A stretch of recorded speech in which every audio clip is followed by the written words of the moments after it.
Hello everybody, welcome back for another video. Hope you're all doing well and that you're all having a great day. Welcome back to another News I Missed, where I go over news I missed, normally within the last 7 days. There's always a lot of cryptocurrency news. Sometimes I have to skip over it for the sake of other videos. And without further ado, let's jump right into it. The total number of Bitcoin locked inside of DeFi protocols has reached a new all-time high. DeFi analytics platform DeFi Pulse has revealed that Bitcoin holders have converted roughly around 141,683 Bitcoin, worth over $1.5 billion, into ERC20 tokens to participate in the nascent yet fast-growing DeFi space. And there's a little chart right there. Due to the incompatibility between Bitcoin and Ethereum's blockchains, Bitcoin users have had to convert their holdings into Ethereum-based tokens to leverage the capabilities of DeFi platforms. A popular choice among Bitcoin holders is to exchange their Bitcoin into wrapped Bitcoin at a one-to-one basis. With wrapped Bitcoin, Bitcoin holders can explore the many advantages of DeFi, including the ability to offer up synthetic tokens as collateral on platforms such as Compound and Lend. I'm not sure if we went over the other news that we had before. I think it was either last week or the week before that, where I think over $1 billion had been, $1 billion worth of Bitcoin had then been into the DeFi marketplace platform, whatever you kind of want to call it. And now it's 1.5 billion. There's constantly a huge amounts of Bitcoin every single day that are moving into these platforms. I assume as the DeFi world continues to go completely insane, we will see this happen more and more. But it's really fascinating that the new, I don't want to say the new use case, but the new usage of Bitcoin that many people seem to be doing has to do with just simply locking it up and using it in some other way, or like the representation of value. But this is going to really come into play down the line. Like, imagine if there was a company, once again, there are many of them, who had 141,683 Bitcoin and they locked it all up. And that Bitcoin was never actually, you just simply couldn't use it again. And it was only like a representation of that value. This is a really big thing because Bitcoin already is scarce as is. I think people still don't understand the number 21 million and then the 6 million lost. Just for reference, I'm pretty sure I've said this before. I must have. There are 26 million millionaires on the planet. There's not enough Bitcoin for each of them to have an entire Bitcoin. It's mathematically impossible at this point. And then you get into the numbers of Grayscale, how many they have. The Winklevoss twins have at least 200,000 Bitcoin. So, and then you have individual holders or potentially large whales right here who are locking this up into one protocol. You understand what I'm saying. Anyway, I think we're going to get to a point eventually where we're going to see $10 billion worth of Bitcoin that's going to be locked inside of these protocols, and then people will go, oh, now I get it. But and I don't think it's going to take more than a year and a half for this to happen, regardless of if many of the other DeFi platforms end up making it or not. I think this trend is going to really shape and take hold of the market. Anyway, that's that news, and let's move on. In really weird news that probably should not be news, and you'll see why in a second, BMW Korea, the Korean branch of the German luxury car maker BMW, will soon launch a blockchain-based rewards program in the country, as per a report by local news outlet Korea Herald on Wednesday, called BMW Vantage. The reward program is BMW Korea's upcoming membership scheme that will allow customers to collect reward points and use them to pay for products or get discounts on services that the program offers. As per the report, new and first-time buyers of BMW models can receive 300,000 to 900,000 points per purchase. Those buying used BMW vehicles are also eligible to receive reduced reward points based on the market value of those vehicles, the report added. I saw this a lot of different places, and on more websites than it should have been. And the reason why I said this probably shouldn't have even been news is that it's simply that the words BMW were tied near, very close, same sentence to the word blockchain. As far as we know right now, according to the news, BMW is going to be using their own blockchain, and it's basically based off of rewards. They're not using any coins that we have now. They're probably even thinking of creating their own coin on their own blockchain. But yeah, the news was BMW getting into the blockchain game. And what does this mean for the cryptocurrencies that we have right now? It means nothing. They're using the term blockchain probably like many other companies have been using it as like a little hype point for people to go, oh wow, they're also using blockchain, let me start using them. You get what I'm saying? Anyway, yeah. Sure, that's wonderful for them that they're making a blockchain-based platform where people can get points for spending their own money. But as far as any impact on the cryptocurrency space immediately, probably none. Next up, in one of my favorite news stories out there, Justin Sun, creator of the Tron blockchain, has consistently made the case for Ethereum users and developers and how they should switch to Tron. Speaking at the LA Blockchain Summit, Sun contended that Tron is also a better blockchain for DeFi, which predominantly lives on Ethereum, and the reason it's better because it's totally the same. Every time we get news like this, I absolutely love it. He said, "We are creating the same," and I quote, "We are creating the same kind of DeFi ecosystem as Ethereum. All the Ethereum network products, you can see a same version of Tron products. For example, the MakerDAO on Tron is called Just Stable, created by the Just team, and Uniswap is called JustSwap. The success of these projects, Sun claims, is Tron is superior scalability and low transaction costs, making the suite of decentralized finance tools from collateralized loans. That's also difficult to say. From collateralized loans, try and say that like 10 times fast, to interest-bearing accounts, accessible not just to current DeFi devotees, but potential users from the developing world. The Tron white paper contends that the blockchain network's delegated proof-of-stake system can handle 2,000 transactions per second, dwarfing Ethereum's 15. But the white paper has come under scrutiny for apparent plagiarization, rendering Tron's account balance of speed and security in some doubt. You might have noticed over the course of time, of all of you being here, that Tron is just not one of my favorite platforms. I mentioned before in 2018 and 2019, I was like, listen, I don't like you, but if you can do it, then go for it. The idea was there were so many contenders against Ethereum, and we're better than this, and our blockchain does that, and so and so on. And I said, if you can show me over the next couple of years that you can do it, I'll stop talking crap about you. But I know that they can't, because even if you just pay attention to all the news that we consistently get about the other platforms who are adopting Ethereum or building on top of Ethereum or locking things inside of Ethereum, which we're also, I think we're going to get into in the next couple of minutes as well. For those of you who don't know the history of how all of this actually began, when Tron first appeared as this amazing, wonderful thing that was going to take over the ICO space, seeing a mimic here, a lot of people started looking at their white papers. And this was a very big trend in 2017, is that people were creating white papers and simply launching them out into the world, and they assumed that people weren't reading them. A white paper, for those of you who don't know, is pretty much like a set of pieces of paper that pretty much say like what they're going to do with the project, what the project can do, what it's based off of, yada, yada, yada. We can do X, Y, and Z. People, once again, a lot of people were releasing white papers, and I think they thought that people simply weren't going to read them.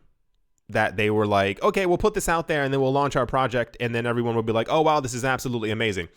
What people found is, this is an article from 2 years ago. It says, is Tron plagiarized? White paper controversy hits cryptocurrency. Here's the actual, this is every page of the actual white paper. People realized that allegedly nearly all of the entire white paper was actually copied from other projects, like word for word, like not even slightly. Like they were copying, pasting entire paragraphs and then throwing them into their white paper. So anyway, that's one of the main reasons. If not, I think that suffices as a reason as to why Tron is garbage. And then the reasoning for that they had is they said, where we are from, not joking, they used this as an excuse. Not, you can look it up. I promise you, it's all there. They said that in our country, we do this as a way to not to give credit. It's kind of like a we copy to show that something else is great, and therefore then we end up using it. So their entire thing was that we copied and plagiarized everything to show how great other projects were. But all they did was copy and paste and change the name of another project to Tron. So I look forward to the non-usage of Tron in the DeFi space, in the DeFi ecosystem. This has happened many times before. None of their partnerships have been partnerships. Every time that they mimic something, they just mimic Ethereum. They spend hundreds of millions of dollars to buy up projects which no one uses. And also, I'm not even going to talk about that lunch thing that was going on. Anyway, one of my very popular, or rather favorite news stories from the last couple of days. Glad to see that there are very few people, if not anyone anymore, constantly screaming at the top of their lungs at me that Tron is going to overtake Ethereum. All these coins are garbage. And any bets you might have on these coins should specifically be for the point of just making money. Like, I do assume at some point when the market is rising rapidly that Tron will possibly also benefit from the rises in the market. But at that point, you have to say to yourself, no one's ever going to be using Tron as much as they're using Ethereum. Let me sell off my coin so that I can make a really good profit and then kind of move on with your life. Anyway, that's the Tron news. And without further ado, let's move on. Also, in news that was the last couple of days, but it didn't really, you'll see.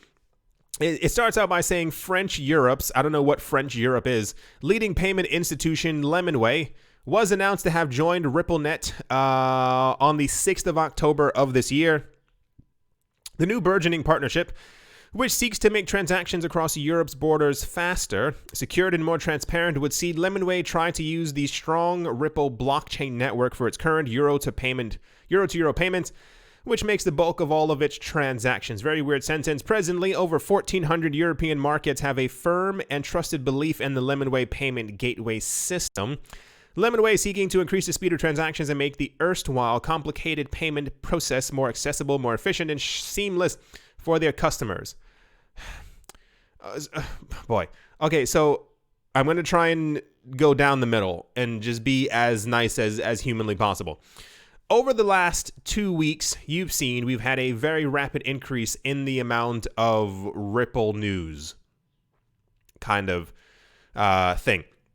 Basically, it's weird because for 6 months, 7, 8, 9 months, we heard nothing from Ripple at all. And the news that we've been getting has been, kind of, all over the place. But Ripple has been doing this, and they made a new payment this, and there's going to be this so-and-so, and this is going to be integrated into this. The really weird news that always seems to get me, and this isn't just Ripple-focused itself, it's simply how many... How do I say this? I don't really see a need... this is also incredibly convoluted. This is a company who's adopting RippleNet, along with many other companies who are also potentially going to be adopting this and adopting that to make payments easier, faster, and more so and so and so. You know what's also easier and faster? Just simply using XRP as an actual payment method. It seems kind of weird. Doesn't it make a bit more sense that a company should just be able to download an app onto their phone, onto their system, onto their computers as people are trying to make payments, and just simply accept the XRP as a payment as opposed to having another, because all this has to in some way be interoperable with each other. There are already faster payment options. You can just simply pay in XRP. Anyway, I don't it's not just me, right? It's also kind of the same exact way like when we hear like that Coinbase and this place and Gemini and that website and this one and the 14 other ones all have partnered with different companies to be able to make Bitcoin. But yeah, I understand why it's done, the KYC AML thing, but it's all so stupid. Like, this is why our payment system is the way that it is right now. Like, none of it is interconnected. Think. We have Bitcoin. We can all download the Bitcoin blockchain or use it on an app or use it on our computer and transact that way. We have a system where this is already possible. I feel like I'm taking crazy pills because it's like someone, I don't know. I don't even have a metaphor for this because it's just so dumb. Anyway, yeah, cool. Another company has joined RippleNet. No word on if they're going to be using XRP, but just use XRP or Bitcoin or Litecoin, because think of a gigantic web that you can lay over the entire world, not the interweb, not the internet, but like another web on top of that. Now imagine it's completely interconnected. Imagine a web that hits every single person. Imagine every single person who walks by has a fragment of this web, and we're all connected.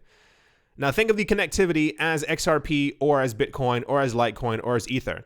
We can already all transact with each other. Like, we don't have to, this isn't the year like 1982. Like, we are all already hyper connected and we can simply do it from our, all right, without further ado, let's move on. Cause it's just super frustrating because I'm sure that the thing that's going to take place is that the people who are so obsessed with KYC and AML and trying to have control over the financial system, all they're going to do is just create a new system that looks like the old system that's going to not really make a lot of sense to a lot of people, and that people are kind of going to be forced to use in a certain way, and it's just going to be as slow and as fragmented as right now. Like, the fact that payments may be able to get to you in like a minute and a half, it's still absolutely, it's Next up in Binance news, Binance has overtaken Huobi and OKEX to become the largest crypto derivatives exchange by volume in the September figures, with $164 billion across the month, according to the latest report published by Crypto Compare. Crypto Compare looked at the trading volume on the top-tier exchanges and determined that Binance has seen around $8 billion more volume than its closest competitors, Huobi and OKEX. BitMEX came in fourth with $56 billion in September. The figures show that BitMEX was in trouble even before its leaders were charged with failing to prevent money laundering and forced to resign. The exchange saw the largest monthly decrease in percentage terms of 30%. The news being that Binance is taking over everything. No one should be surprised at this. Binance is... almost compared them to Tron. But Binance seems to do everything. Like, it's kind of. It's almost like they figure out what other people are doing and then they do it, but they kind of like really hit it hard in every single aspect. So I don't think anyone should be surprised that Binance is or has taken over volume from the other cryptocurrency exchanges. It's also the fact that they have a fiat pairing for nearly every single currency on the planet. So, logically, they'll probably start doing a lot better than other places if people want to transact in their own local digital currency. Binance is always in the news. It's nothing really, not that it's not spectacular, but I mean, it's Binance. I had assumed many years ago that the Gemini twins or Coinbase would have kind of been on Binance's level, or that they would have really like hit it hard. But I assume a large part of this also has to do with the fact that you can't really do anything in the States with cryptocurrency exchanges. Like, you can hold the crypto, you can trade the crypto, but as far as like many derivatives platforms and things like that, that's not really a thing. Especially when it comes to like trading futures. Like, it's only like the CME or the CBOE and backed who are really allowed to do these things. Anyway, sure, why not? I don't expect this trend to end anytime soon, especially as Binance keeps opening new offices and new corridors or whatever all around the world. But I don't know. What more can I really say about this? Of course, Binance has overtaken other exchanges because they're not. It's not that they're not popular. I just don't get why other people just kind of don't keep up. All right, let's move on. Next up, Xfers, that is XFERS, recently announced the release of its stablecoin, XSGD. The company received an e-money license licensed by the Monetary Authority of Singapore, allowing the company to mint unlimited amounts of their stablecoin. The e-money license enables Xfers to mint unlimited amounts of XSGD as long as the fiat currency is locked in to MAS-approved bank accounts. The relationship and oversight will ensure that all of the stablecoins are fully backed by Singaporean dollars. The other really big, where's the other part? The stablecoins will be launched on both Ethereum and Zilliqa and will be instantly available on exchanges and wallets in the Stratus X ecosystem. Absolutely wonderful. Stablecoins keep popping up. We don't really need any more stablecoins, and even the idea that I think people will for a while be stuck on the idea that we need things pegged to the old system. And this is why I think stablecoins are very big right now. Why I think they're going to be around for I don't want to say a very long time. I think once Bitcoin's dominance has really gotten up there, but this will take about a good 5 to 10 years. Then we'll see stablecoins slowly phasing out. But as as like a potential answer to the idea that people want to transact digitally in their local currency before central bank digital currencies really become a thing, this is why we're going to continue seeing stablecoins popping up. The news, this was also quite popular. I don't know what an Xfers is, but of course, sure, why not? Xfers has made their own stablecoin, and I guess part of the news is that it's built on Ethereum, once again, and Zilliqa. I think I don't know how many other stablecoins are built on top of Zilliqa, but there's usually like a basis, a good 3 blockchains that people are building their stablecoins on. And sure, why not? If people feel like we need another one, or if another one is going to be minted or created, then why the heck not at this point? Just let it ride. Just everyone in the world should make their own stablecoin, and then by the end we'll be like, oh, we didn't need any of these things, and then we'll kind of move on with the cryptocurrency space. Next up, securities service provider BNP Paribas, I know I said that wrong, it actually hurt me to say it that way, has just completed a proof of concept with cloud-based crypto wallet provider Curve to demonstrate a highly secure way to transfer security tokens. The security token was transferred using Curve's advanced cryptography, which utilizes a concept called multi-party computation. Sounds fancy. The institutional-grade technology enables transactions to be securely signed in a mathematically proven, distributed way. Awesome. The move is a step forward as integrated custody solutions that combines both traditional and regulated digital assets, according to Bruno Campion, global head of financial intermediaries. The proof of concept was carried out to demonstrate that tokenized securities can be transferred swiftly, securely, and transparently on the blockchain. Can you guess which blockchain they're using? I'll give you 5 seconds. That's right. It used an ERC 1400 security standard token, which has a far stricter set of technical requirements for the demonstration. Remember what ERC is? It's the Ethereum standard for tokens. And BNP Paribas is going to be using this as a secure way to transfer security tokens. Security tokens being stocks, bonds, mutual funds, and all these other things, sometimes land and also real estate. Yeah, you get it? It's constantly always, is that a bunny? Oh my gosh.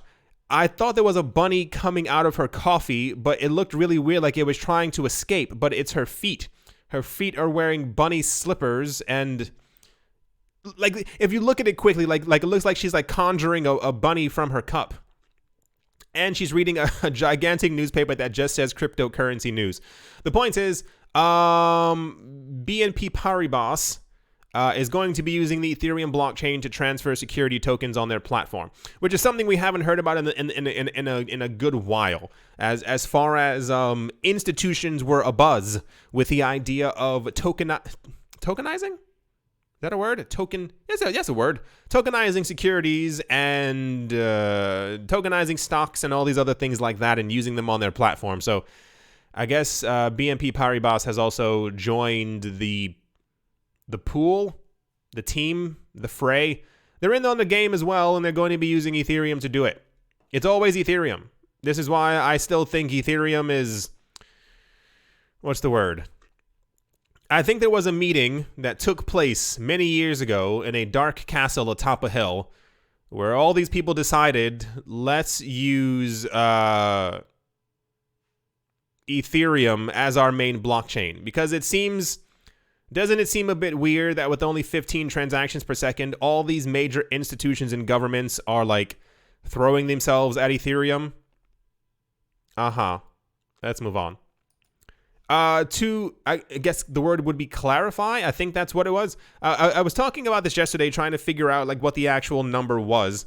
The Central Bank of China has reached over 6,700 use cases for its central bank digital currency and has wired more than 5,000 payments in their currency to workers because of 19. The People's Bank of China deputy governor has revealed that so far their central bank digital currency has processed more than 3.1 million transactions worth around 1.1 billion Chinese yuan between April and August as part of its pilot trial. While representing a speech, the point is they've been using it. We had news before that it was going to have launched by now, but apparently, I guess maybe they're taking a bit more time. Maybe they know that the rush isn't as dramatic as it has to be. So yeah, I think I mentioned this yesterday because it was in the news a lot that they had done millions of transactions with this already, and I think that only larger institutions so far have been a part of this. They've been just transacting millions of dollars back and forth to see if the system can handle the load. I don't even know what word to really use there. But yeah, good for them. Sure, it's going to be released at some point anyway, and that's the release news. And to finish things off, Japanese financial conglomerate SBI Holdings is diving deeper into digital currencies with the latest acquisition of a crypto exchange known as Taotao. Announced on Wednesday, SBI Liquidity Market, the group's foreign exchange and derivatives arm, has acquired a 100% stake in Taotao from its previous owner. However, the terms and financials of the deal were not disclosed. Who cares? Formerly known as BitArg, YJFX, a subsidiary of Yahoo Japan, bought a 40% stake in the crypto exchange in 2018. Though the companies did not reveal the monetary size of the deal, the reports estimated it to be around $19 million. Taotao was licensed and launched its digital platform last year, offering trading services with a few cryptocurrencies. So the news is that SBI, the largest, if not one of the largest, I think it's known as the largest banking institution conglomerate in Japan, has purchased another cryptocurrency exchange. The other one that they made before in 2018, was called SBI Venture Capital Trade, and that one had everyone abuzz because the news was that they would be listing XRP as their main trading pair on the platform. But then somewhere in the middle of 2018, when the cryptocurrency market started tanking, thank you very much, Bitcoin Cash, Satoshi's Vision. Because when that got launched, the cryptocurrency market cratered. A lot of people backed away from their idea of launching a cryptocurrency exchange. So it took SBI VC Trade a very long time to try and get out there. So yeah, the news is they're still into crypto. I think we also had news about SBI was it a month ago? That they were going to be, I think, the word isn't derivatives. Not division. I'm going to get it. Decoy. Wait. What's the word? Division. Why can't I get this? The thing that you get from a stock. And I know everyone's writing it right now. Decoy. I said decoy already. The point is, the thing you get from holding a stock. Why can't I find that word? Every 3 months. I'm going to get it. The moment the video is done, I'm going to scream it out loud as well. Dag, almost had it. They were paying, I think, their shareholders out in XRP. And also they announced, I think they also just bought like a video game company or something like that, or they have a video game team or like an esports team or something like that, and they said that they're also going to be paid out in XRP as well. So The XRP dream is apparently alive and well with them, and they've acquired Tao Tao. That is that news. Why can't I get this word? It's gonna drive me crazy. I almost want to sit here and try and figure out what the word is. Oh my gosh, that's gonna drive me nuts. Maybe it's just too early in the morning for me to get it. Yeah, that's gonna do it for this news I missed. The cryptocurrency market right now is all over the place. It's not really making much sense. IOTA has $10 million in 24-hour volume, which is nothing because normal volume is usually like a couple hundred million, if not in the billions for Bitcoin.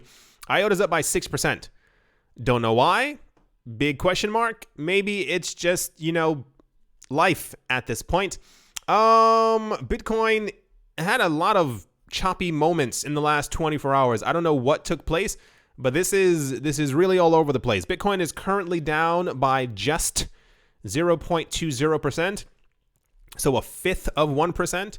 I don't know if it's because maybe the futures stock market looked like they're not performing too well or looking like they're going to be potentially going down when all these things open. I have no idea. But at the moment, the altcoins, everything is red except for Monero, Lightly Lumens, Cosmos, and a bunch of other coins that don't really make it into the news. I do hope you all enjoyed. Hope you all are having a great day, a great morning, a great afternoon, a great evening, wherever you are, wherever you might be. I do hope it's absolutely fantastic. Hope your weekend's going well.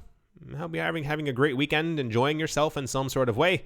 Thank you all once again for watching and or listening, and I will most certainly be talking to you all soon. See you.